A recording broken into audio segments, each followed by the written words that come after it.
Okay, well, we have a few people already, so we can probably get started with the introductions. Hi, I'm Sonia. I work at the library. I met Kathy, or I was doing the WITS workout with Kathy the other day. Hi, Kathy. So this is Jessica Mlinaric. Is that how you say it? Yes, Jessica Mlinaric.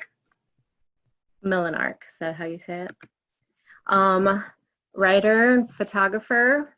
You've had some work covering like travel articles, travel writing, is that right? Yes.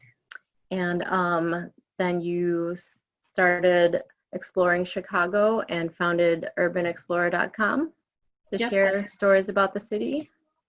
So I will turn it over to you. Let me mute myself here. Wonderful. Thank you, Sonia. I'll just share my screen here.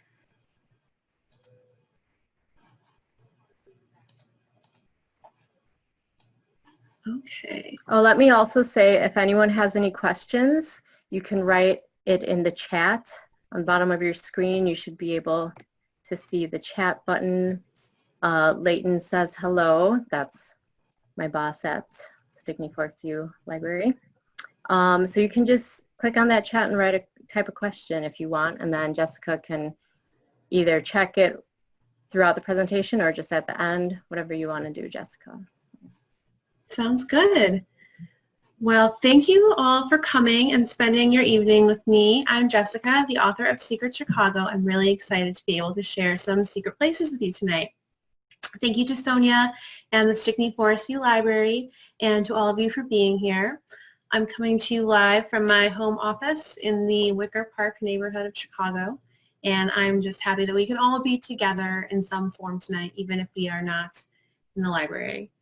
I know that our summer travel plans may be getting disrupted right now, but I think that's even more reason to look around at some places in our own backyards. So if you love Chicago, you're in the right place, and you're also in the right place if you enjoy weird stories, because I have plenty of those to share with you. Chat. So Chicago has a lot of secrets that I'm going to share tonight, and I would like to keep things interactive, so I'll be doing just a little reading and also sharing these places kind of as trivia questions. And I would definitely want to leave some time at the end for you to share your secret places and any questions you have. So hopefully no matter how long you've lived here, there'll be some surprises in store for you tonight. Okay. A bit about me.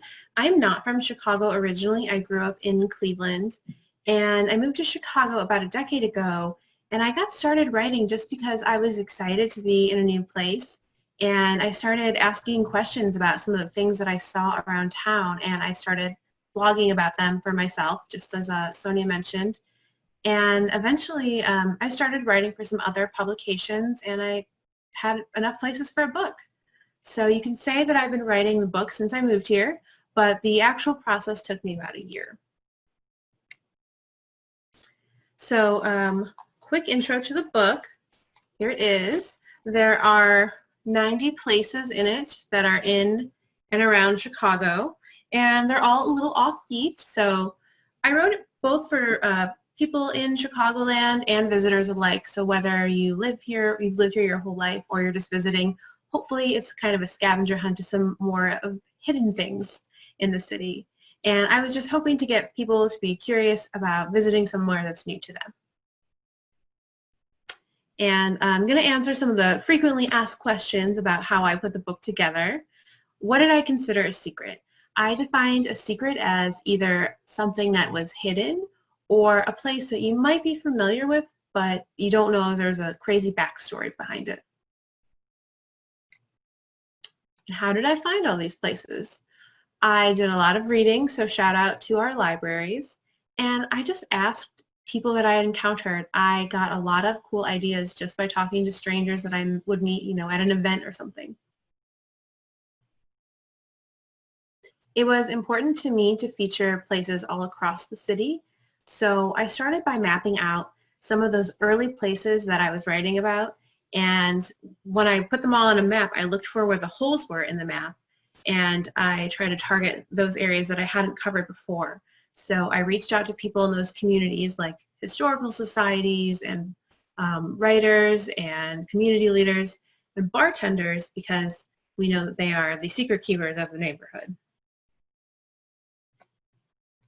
Narrowing down the list was not easy. I'm sure you can imagine there's so many interesting stories to tell about the city, but I had a few criteria. I wanted each place to be accessible for people to visit. I wanted there to be something for people to look at there, so it wasn't just an empty parking lot. And I was hoping that even if it is a more familiar place, there's at least an interesting angle that I'm presenting that you may not be aware of. So let's jump into some of the secret places. So as I mentioned, I'm going to present some of these as trivia questions. And if you think you know the answer, you can just go ahead and put it in the chat window. Normally I would hand out candy to whoever guesses it correctly, but today I'll read your name if you guess it correctly. So the first question is, where is Chicago's smallest cemetery? Anyone have any guesses?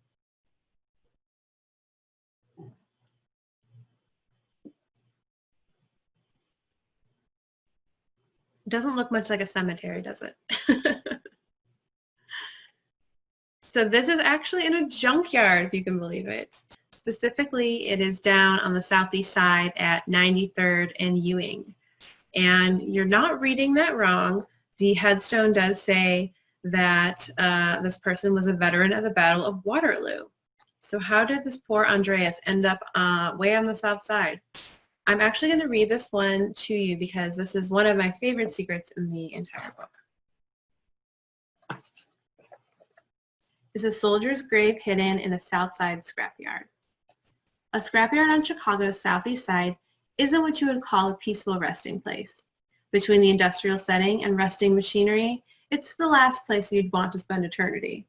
Yet burial here was one man's last wish, and it's still honored today. Andreas von Zerngibbel's story started far from Chicago. He was born in Bavaria in 1797 and joined the Prussian army at age 18. He even helped defeat Napoleon at the Battle of Waterloo, where he lost an arm. Afterward, Andreas started a family and began a career as a fisherman. In 1854, he moved to the small town of Chicago with his wife and 5 children. He bought 40 acres of land along the Calumet River for $160 in gold. He settled there and resumed the fishing trade on Lake Michigan. Just a year after arriving, von Zerngibbel died of a fever. According to legend, his last wish was to be buried on his homestead. His family marked the grave with a wooden cross and built a white picket fence around it. Although they moved to the north side, they continued to visit over the years.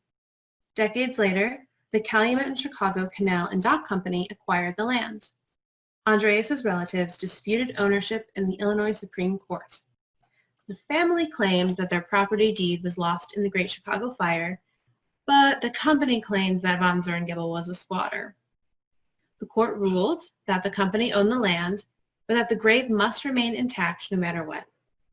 And the family was granted permanent access to the gravesite. Industry grew up around the former homestead. Today, concrete blocks mark the grave where a wooden cross once did. At about 100 square feet, it may be the city's smallest cemetery, but its caretakers over the years have honored von Zerngibbel's last wish. So the scrapyard where this is located is actually closed now, but you can still see the grave from the bridge on Ewing here. Over the Calumet River, you can stand across and still see it there.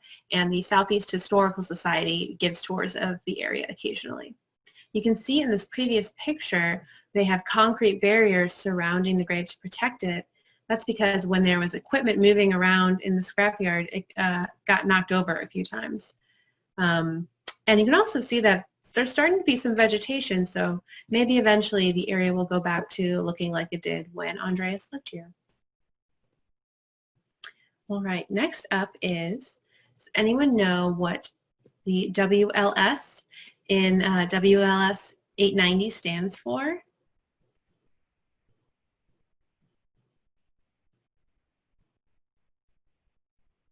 It's the world's largest store. Does anyone have a guess what the store might be?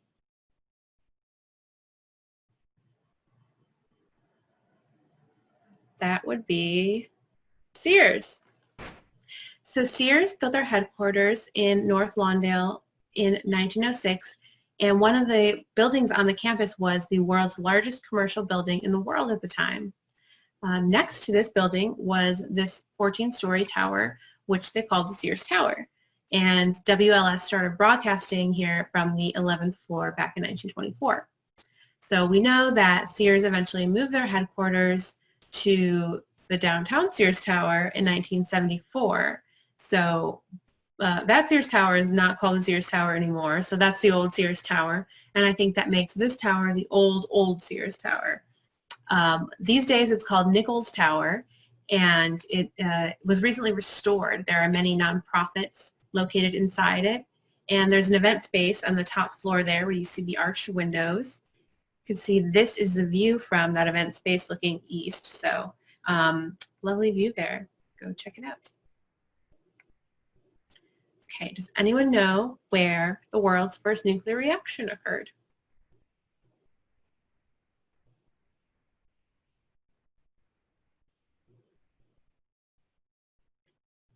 This was at the University of Chicago. Yeah, Leighton got it. In 1942, it was part of the Manhattan Project. But where is the nuclear reactor located now? It didn't go too far. It's actually buried in the Cook County Forest Preserve, believe it or not. So this is the area around the Redgate Woods Park area. And this was once part of Argonne National Lab. So before Argonne moved to a new location, this is where there was a top secret nuclear research facility. And the reactor was moved from the University of Chicago over here. After the facility was decommissioned in the 1950s, they just took the nuclear reactors, 2 of them, out in the woods and buried them along with some other nuclear waste.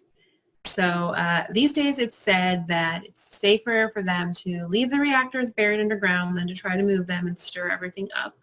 And they do testing in the area just to make sure it's not too radioactive. It's fine and safe these days. I think maybe in the 1970s there was a little bit of radioactivity, but it should be okay to go visit now. So you might be hiking around the forest preserves and see these interesting boulders, but like the sign says, don't try to dig them up. Next up,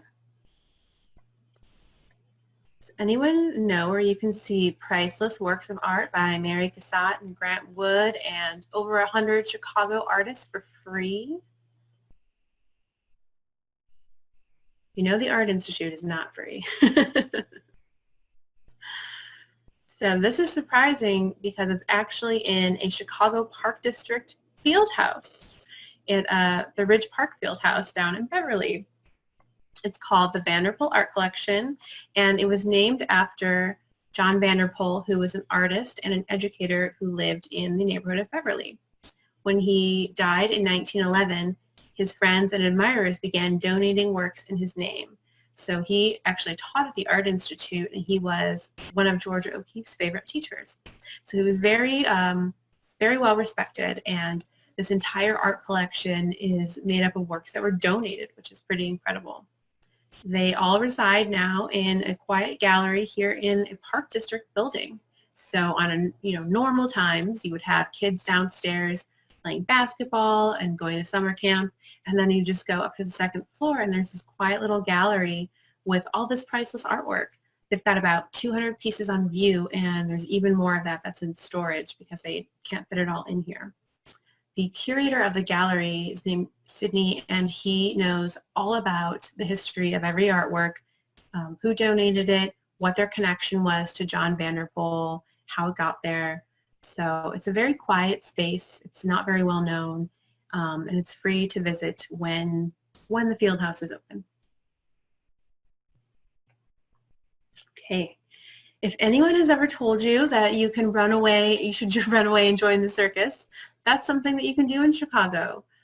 There is a building in Logan Square that houses a circus school that you can't tell from the outside, if you can guess what kind of building that might be.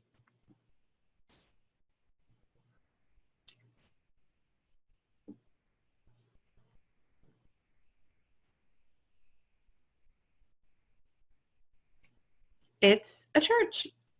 So this is called Aloft Circus Arts, and they offer classes in things like trapeze and trampoline and aerial silks, and it's all located inside a former evangelical church that was built in 1908.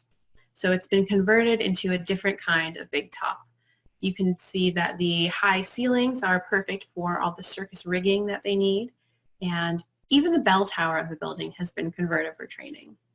So if you want to go pro, they've got a 2-year program that you can do to become a professional circus performer. Or if you are just trying to test the waters and see what you would like to study, they have a $10 taster class to just get you introduced to the different disciplines they have.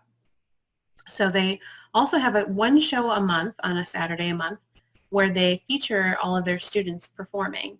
And I've gone to see it in person here at the church, and it's incredible to see what people can do. Currently, right now, they are showing it once a month virtually. So I haven't tuned in for this yet, but they've got all the performers. I don't know if they're in their homes or some other space, but you can watch them do their their performance virtually currently right now. So the class that they do is called Sanctuary. So if you're interested in that, if you need something fun to do on a Saturday night, look up Aloft Circus Arts. We're moving to the Loop next, to the Goodman Theater here. And when improv legend Del Close died, he donated a personal effect to the theater. Does anyone know what that might be? It's very personal.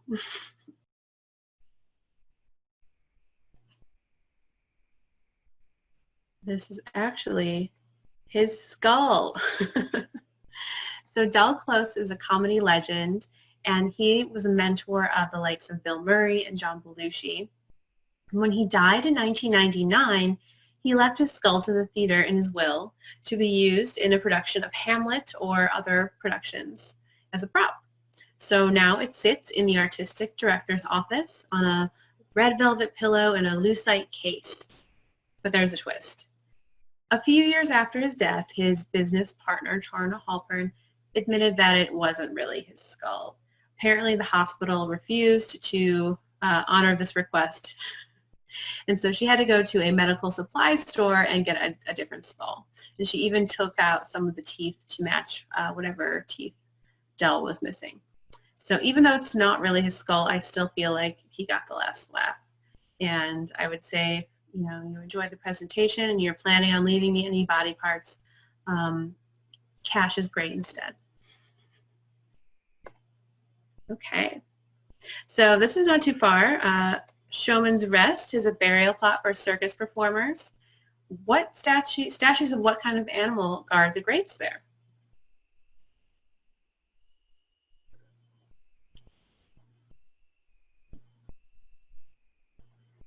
Leighton and Kathy got this one. These are elephants. So this is a plot located in Woodlawn Cemetery, and it's a burial place for circus and outdoor performers called Showmans Rest.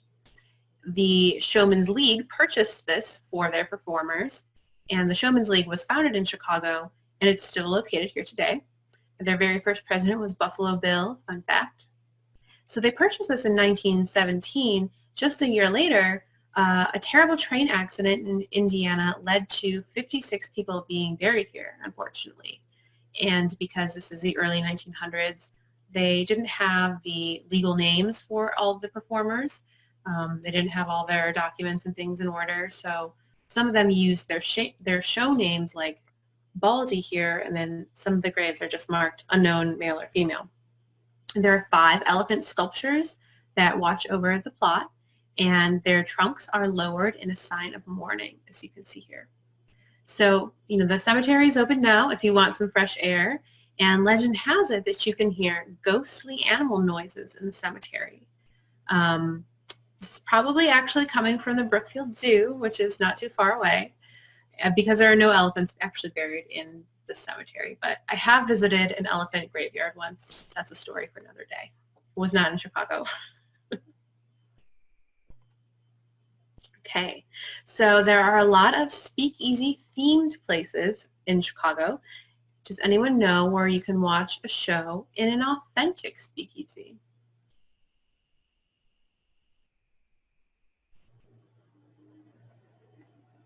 This is a good hidden gem called the Drifter. So this space actually operated as a speakeasy during Prohibition. It is located inside of the Green Door Tavern in the River North area of Chicago.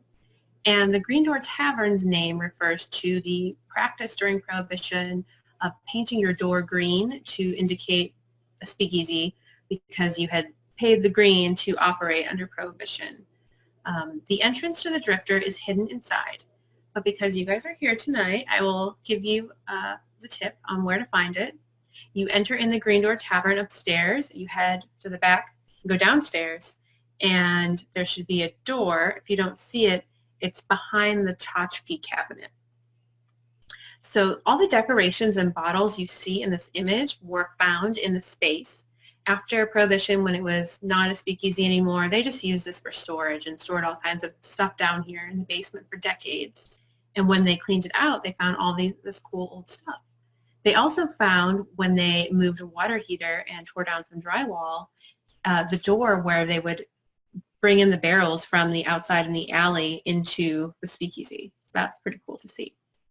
So now it's a cocktail bar, and they have cocktails printed on tarot cards, and they have performances once an hour, things like hula hoop burlesque and magic and sword swallowing. So it's a really fun place to see a show and grab a drink. Al Capone's vault is not here as far as I know. I don't think they found that. But, you know, I'm not sure if they opened up that little passageway from the alley into the inside. So you never know what's hiding in there. They found all these old bottles and stuff. So it is a small space. I'm not sure when it will reopen, but something to put on the list to check out sometime. All right. In the 1890s, 60% of Chicago's streets were paved with what material? You can still find a few alleyways in the city today that are paved with this.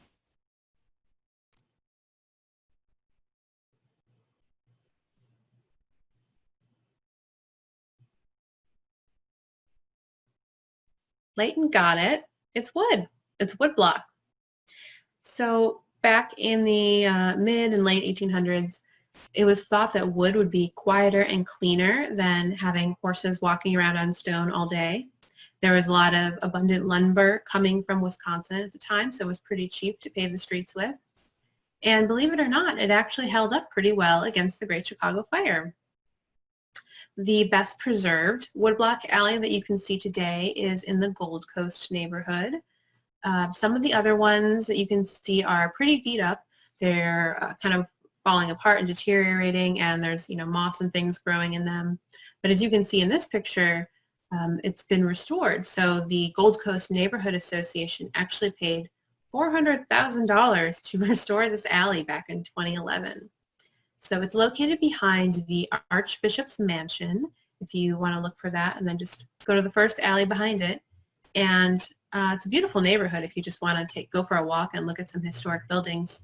And you can actually walk in the footsteps of Chicago history down this alley here. Okay, this is a surprising one, it was to me. Where in Chicago can you find the largest mass grave in the Western Hemisphere?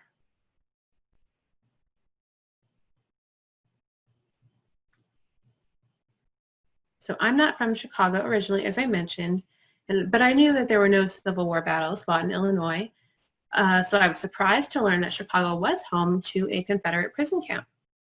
Camp Douglas was located around what is now Brownsville, and it started out as a training camp for Union soldiers, but as the prison camp started getting overcrowded, they began housing Confederate prisoners instead. So the camp got overcrowded very quickly. It was double the amount of people that it should have been holding, and the conditions were swampy, the sanitation was poor, and a lot of people got sick and died. It was nicknamed 80 Acres of Hell. So this was actually the most deadly Union prison camp of the war. And 4,000 Confederate soldiers died here. They are now located in this mass grave. There's a 23 foot high monument, and all of their names are inscribed around the base of it. So there's a big piece of Civil War history right here in Chicago. And if you visit the cemetery, it is open right now. You can also see some famous people. Jesse Owens is there, Mayor Harold Washington is there, and Enrico Fermi, who worked on that nuclear reactor that we talked about earlier. Okay. What neighborhood is home to an underground energy vortex where artists credit the vortex for helping them get creative?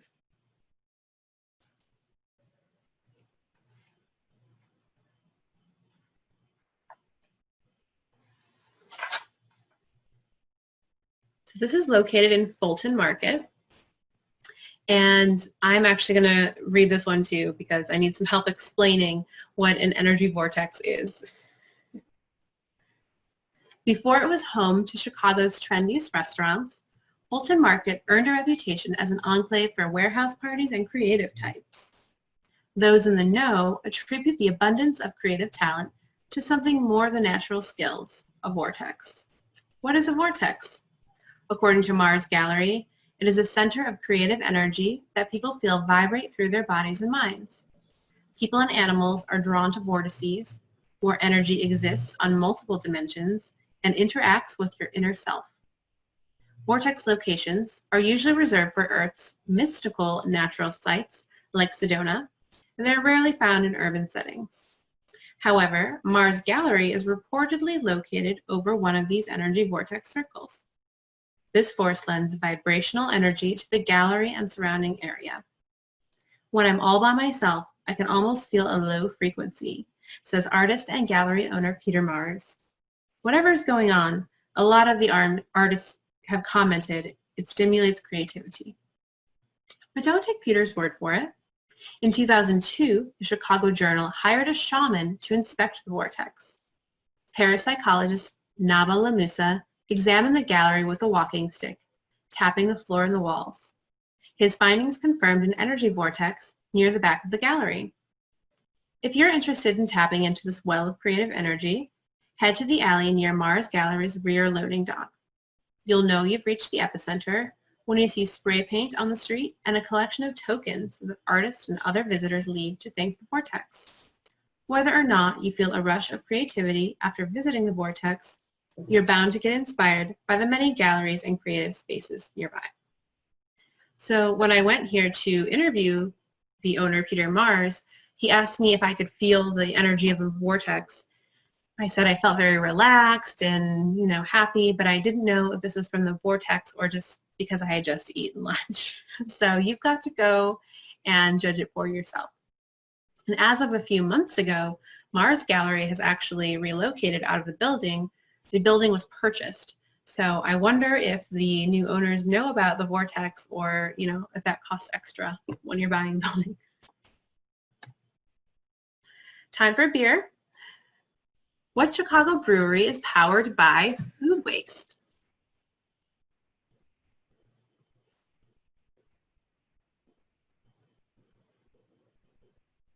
If I had one right now, I would say cheers. It is after 5, so. This is the Whiner Beer Company. It's located inside a building called The Plant in the back of the Yards neighborhood. And The Plant is located inside of a former pork processing plant. It was called Pure Foods. You can see here they very cleverly turned the P in Pure upside down to mark that it's now a brewery inside. So inside The Plant, there are a bunch of different companies, about 16 businesses that are focused on vertical farming and sustainable food production and energy consumption.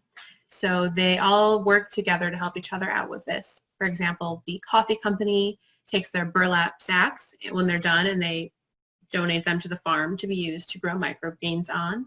And when the brewery is done with their yeast and wheat that's spent, they send it over to the bakery to use. So the entire complex is working on becoming powered by an anaerobic digester. When they are able to do this, they'll be able to take all of their organic waste, and not just them, other companies around, organizations around the city have donated their organic waste too. I think Shed Aquarium is one of them. And they'll be able to use all of this energy to go completely off the grid. So it's a very cool space. It's usually open for tours during normal times, and it's very interesting to see how they've converted this old plant into all these different businesses and how they all work together to provide sustainable energy. They do currently have their farmers market open. They have a weekly farmers market, and you can still support them online. I believe you can place your order for whatever you would like, and then you can just go swing by and pick it up. It'll be ready for you. So that's one way to check them out right now until tours get going again, and get some very local produce. Okay. Next up, we have the Museum of Surgical Science, and there they have a death mask of an infamous ruler. Can anyone guess who that was? We've already mentioned him once today, if you need a hint.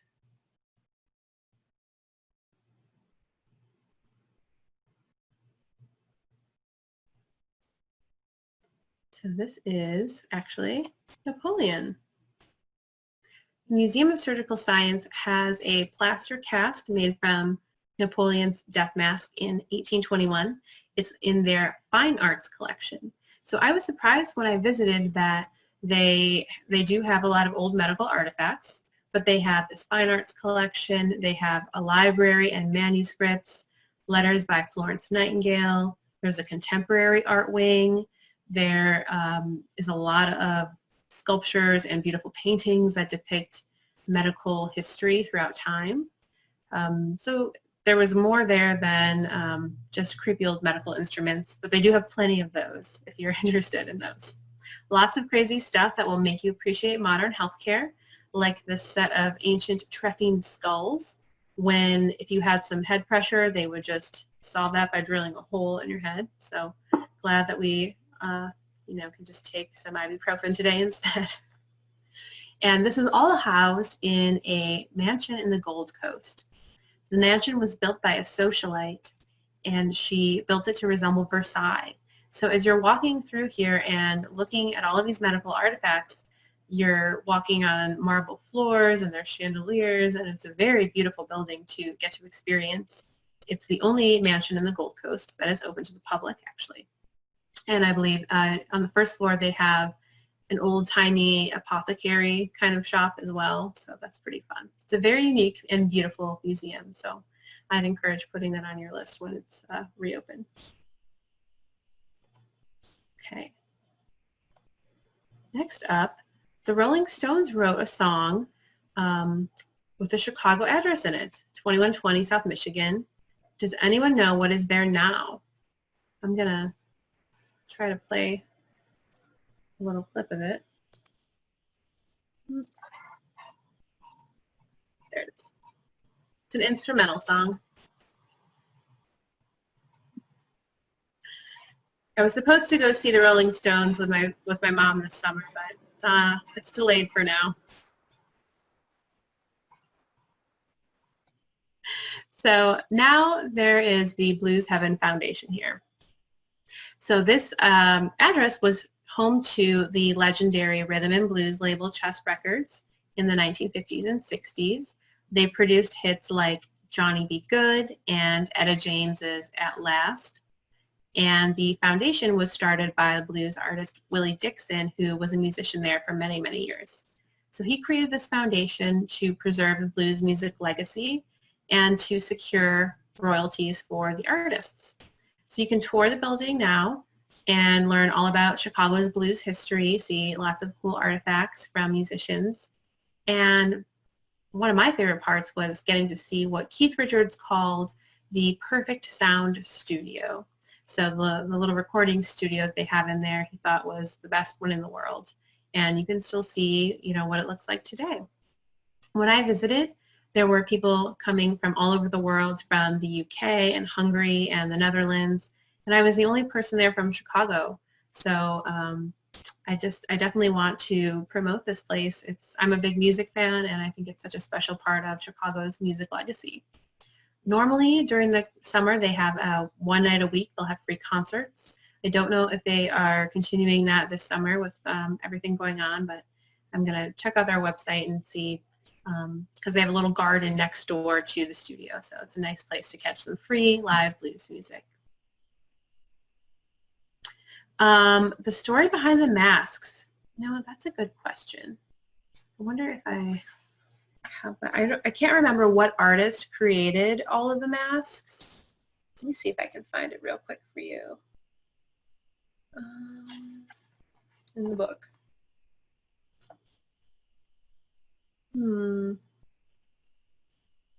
Yeah, I don't have the name of the artist offhand, but I can find that because I definitely have it in my research and get back to you. But it's basically a wall of all these famous blues musicians. So there's Coco Taylor and Buddy Guy and Willie Dixon and all of these legendary blues artists. It's like a cast of their face. So there's this wall with all of their faces, which is very cool to see. I can't remember the artist's name right now. Next up, Bohemian National Cemetery is a final resting place for what kind of sports fans?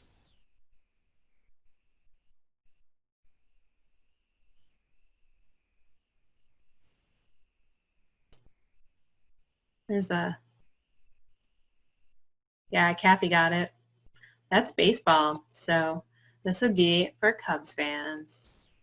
I hope that this is not as close as we get to baseball season this year.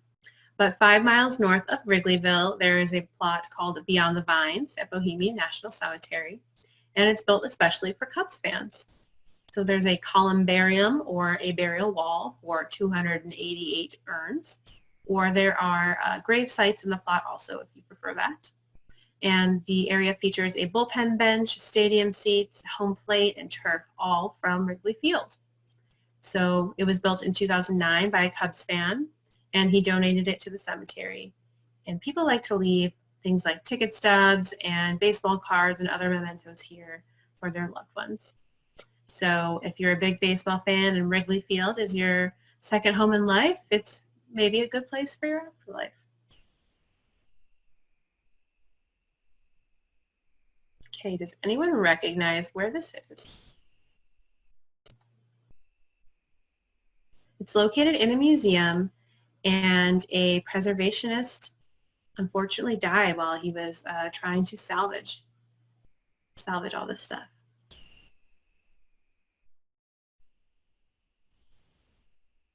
So this is an example of a place that's pretty well known, where I tried to highlight something that's a little more secret inside of it. So the Art Institute is probably well known to everyone.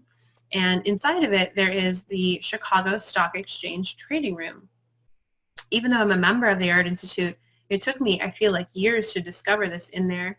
It's kind of quiet and off to the side, and it's got doors that are closed. So unless you go and open them, which you are allowed to do, and go in, you probably might not notice it. And the Chicago Stock Exchange was built in 1894 by the very famous architectural duo of Louis Sullivan and Dankmar Adler. It was slated for demolition in 1972 when Chicago was losing a lot of its historic buildings. So there was a photographer named Richard Nickel who helped document and salvage architectural treasures that were being lost around Chicago at this time. And he spent months here documenting the room, taking photos before he unfortunately died at the construction site in an accident. So he never lived to see the room reconstructed, but the Art Institute did reconstruct it and restore it here in their space. And it's a very quiet area. You can go in and admire the craftsmanship of all the beautiful stained glass and all the stenciling. There's usually like nobody else in there, maybe one other person. So it's a very quiet and reflective area. It's one of my favorite spaces in Chicago. And, it was almost lost forever. So I'm thankful to people like Richard Nickel who helped preserve it for us to be able to enjoy today.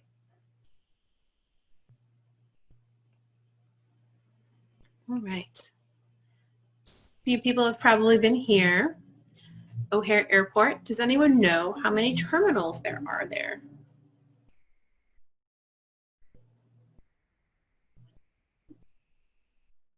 Kathy guessed 5. Leighton guessed 4. Should we take a vote? There are 4. But you might think there are 5 because there was a terminal named Terminal 5. They're numbered 1, 2, 3, and 5. There is no Terminal 4. It's confusing. There used to be a Terminal 4 in the late 1980s. They built a new international terminal, and they closed Terminal 4. When they opened the new international terminal, they didn't want people to get confused by calling it number 4, and then people would go back to the old number 4. So they thought it was less confusing to just name it 5 and not have a 4. I'm not sure if it's less confusing. But when you walk into OHare and you walk right in and you see this sign, if you take a left to go to those terminals, and you'll see right away on your left as you're starting to get on the moving walkway, there's a sign for Elevator Center 4. So this leads to a bus terminal that is located where Terminal 4 used to be. So that's like my little nerdy moment that I enjoy having. And when I go to OHare, I see the Elevator Center 4 sign, and I'm like, oh, that's where Terminal 4 used to be. So if you like nerdy little architecture trivia, you can look out for that Elevator Center 4 sign. And I know they are doing some new construction in OHare. I don't know if they're going to name a new terminal number 4 or maybe something random like 9. I haven't heard yet, but I'll be interested to see what they do there. Okay, this is a spooky one for you. What Chicagoland cemetery is home to a woman whose body was exhumed after her mother had nightmares that she was buried alive?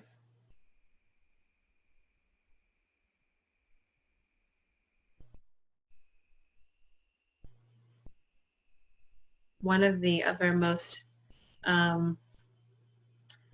interesting ones that I came across in my research. Kathy said of Heaven. Oh, Queen of Heaven. It's actually Mount Carmel. So this woman's name is Julia Bucola, and she died in childbirth in 1920. She was buried in her wedding gown with her child, so she was nicknamed the Italian Bride. And a few months after her death, her mother, Philomena, started having nightmares that she was buried alive and trying to get her body exhumed. And everyone said, I'm so sorry for your loss. Maybe you need to get some rest. We're not going to exhume her body. A few years passed, and she was still having nightmares, and she kept trying to get her daughter's body exhumed, and people said, it's been a few years. She's definitely, not with us anymore. Just lay off. And a few more years went by, and eventually she finally succeeded because everyone was tired of hearing about her nightmares. And the results shocked everyone. When they exhumed Julia, her coffin was showing signs of decomposition, but when they opened it up, Julia's body looked like it was perfectly preserved. So the community took this as a sign from God, and they built a lavish marble sculpture at her grave here when she was reinterred that you can see. And there are 2 photos on the sculpture. You can see this top one is Julia on her wedding day wearing her wedding dress. And the bottom one is actually the photo they took of her when she was exhumed, showing that, she had no decomposition and her skin looked perfect. And they put it on there so that you can go and see it for yourself and judge it for yourself. So there's a high school across the street, and students there say that they have reported seeing a woman walking around the cemetery in a white dress at night. So perhaps she never really did go back into the ground. I don't know. But you can go check it out for yourself and see how you think she looks in the photo after 7 years. Pretty crazy story. Her mother was so persistent that she actually has her own name on the grave twice, not once but twice, saying, I'm Philomena, I'm her mother, and I'm the one who got her body exhumed. I think once in English and once in Italian. So she was a very persistent mom. All right, I've got one more for you here, and it is the world's tallest church. Oh, Kathy just shared, Al Capone is at the same cemetery. Yes, it's true. There are several archbishops and bishops there, as well as several gangsters. So it's an interesting crowd there at Mount Carmel. And Al Capone's grave is very simple. Some of his relatives are there too. If you head over there, you can find them. All right, the world's tallest church is First United Methodist in the Loop. You might be able to recognize it here, Daly Plaza. It's not very often that you see the building in the stained glass like you see here, but that's because the stained glass was created later. And this congregation was actually founded in 1831 before Chicago was even a city. So it predates the city of Chicago. They built this Gothic skyscraper here in 1924. And the tallest church in question is actually located way up in the old bell tower on the 27th floor.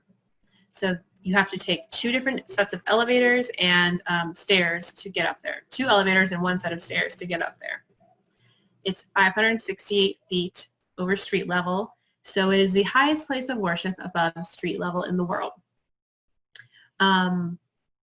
There is a church on the first floor, and then this chapel is way up in the bell tower, and the church owns the entire building, but because they're located right in the loop with this valuable real estate, they rent out many of the floors in between to attorneys and other people who work in the loop, and they want to work at this great location. It's very convenient across from Daly Plaza.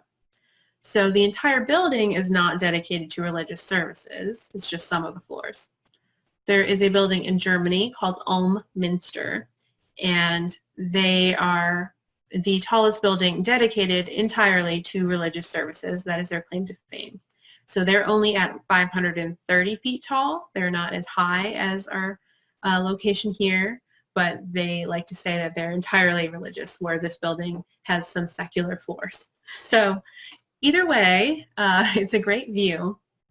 And during normal times, the congregation offers free tours daily. So they invite people to come in, and it'll take you all the way up to see the chapel on the top, and you can have a ceremony there and things like that. So I think it's very nice that they invite people to come in and check it out. It's a cool piece of architecture here right in the loop that a lot of people don't know about. So that was all that I had prepared trivia-wise for you guys tonight. If you want to check out the rest of the book, you can go to my website here. I've got a discount as a thank you for attending, and you can also follow me on social media there and sign up for my newsletter. Of course, you can find it at Amazon, Barnes & Noble, your local bookstore, at the library. So if you're interested in that, you can send me an email with any questions.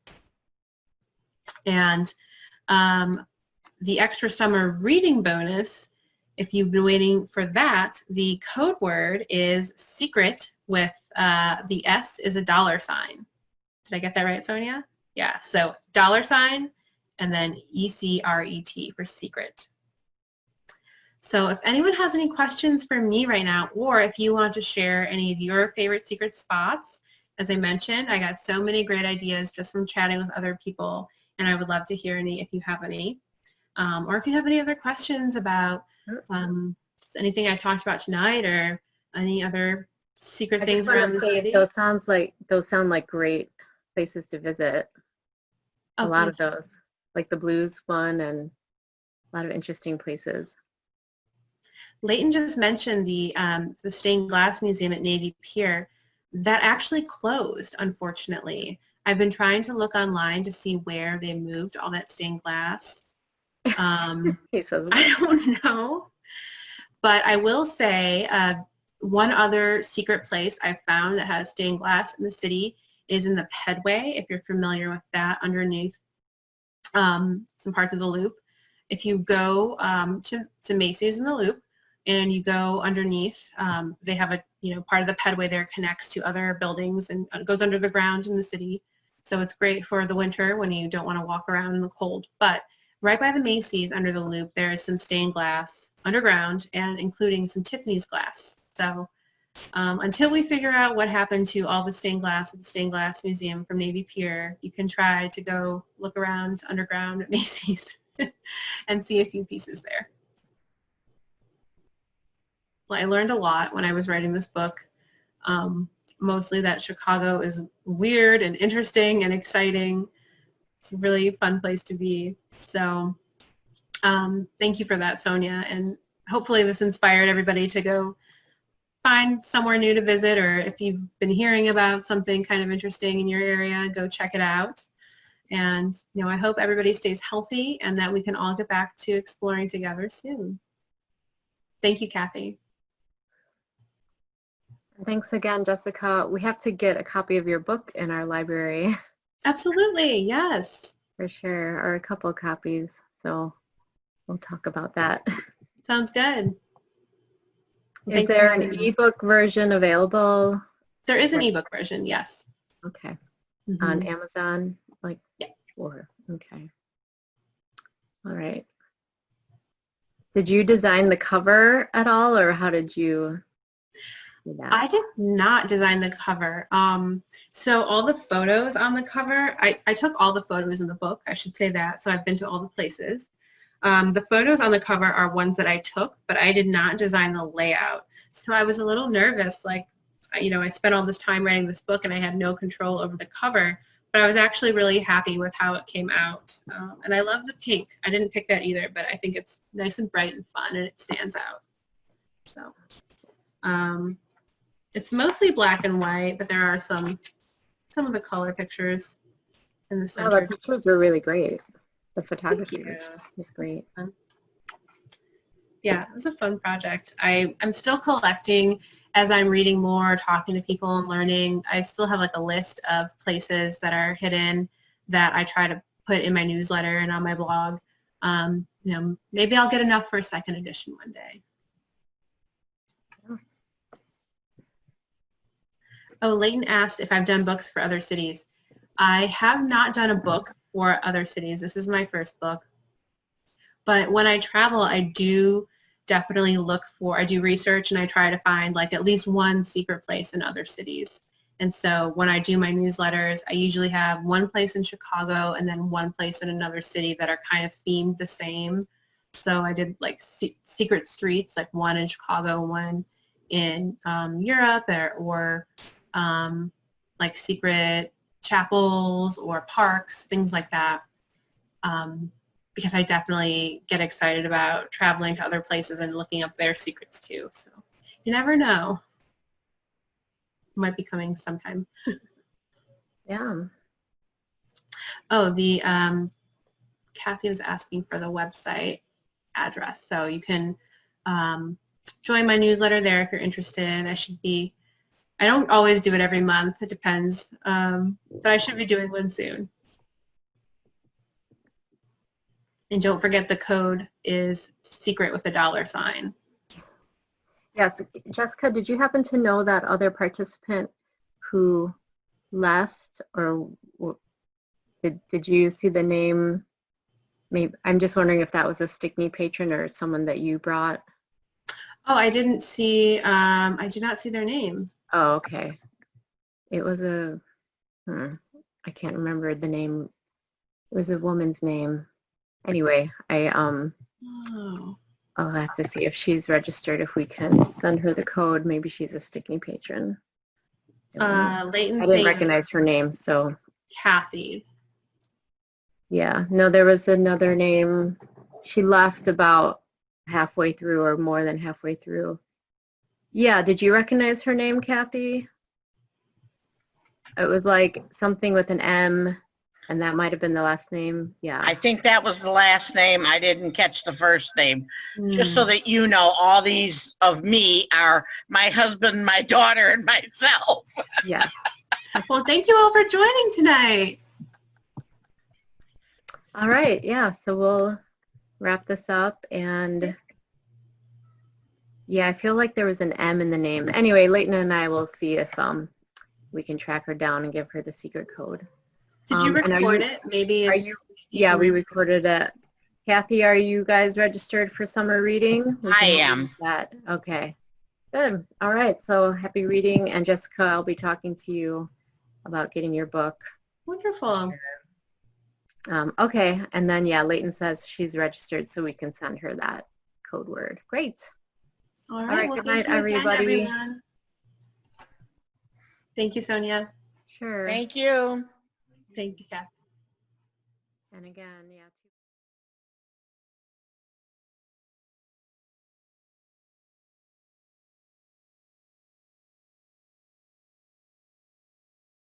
If you enjoyed this video, please like the video and subscribe to the Stickney-Forest View Public Library's YouTube channel.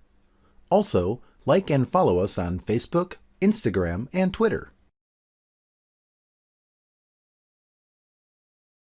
The Stickney-Forest View Public Library District, where great things happen.